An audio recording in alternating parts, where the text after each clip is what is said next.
Gentlemen, kamay sa mesa. Times 3 na ito.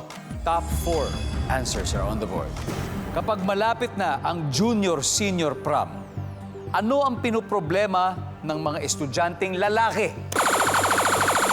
Brian. Susuotin. Number 1 ba yan? Boom! Okay, Brian, pass or play? Play. Let's go, pray in the final round. Guys, no coaching muna, no coaching, ha? Last na to. We need 3 more answers and that's it. You can. Kapag malapit na yung junior-senior prom, ano pinoproblema ng lalaki, estudyanteng lalaki? Okay, Nigel. Ano kaya? Junior-senior prom, ano pinoproblema ng estudyanteng lalaki? Partner. Partner. Yung kadit. Ang sabihin, partner. Oh, yes. Jomel. Junior-senior prom. Ano pinaproblema ng estudyanteng lalaki? What's the usual problem of the male student? Money. Money.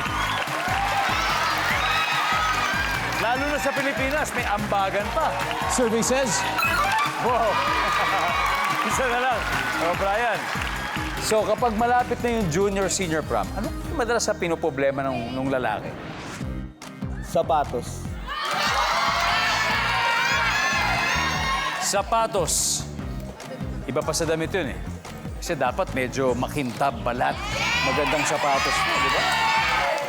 Brian, gusto mo bang batiin muna yung mga taga-Iloilo kababayan mo? Binabati ko yung mga mahal ko sa buhay, mama at papa ko, mga kapatid ko at mga pamangkin ko. Yun. Guys, isa na lang to.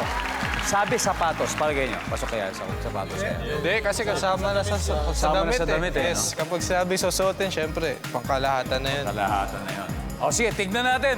Naandyan ba sapatos for the win? Ang tanong, makakabawi kaya Letran? Survey, naandyan ba yan?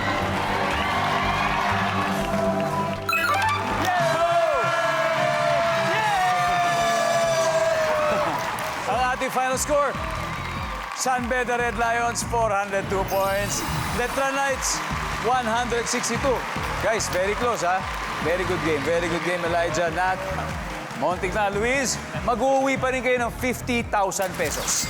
Maraming salamat sa inyo. Maraming salamat.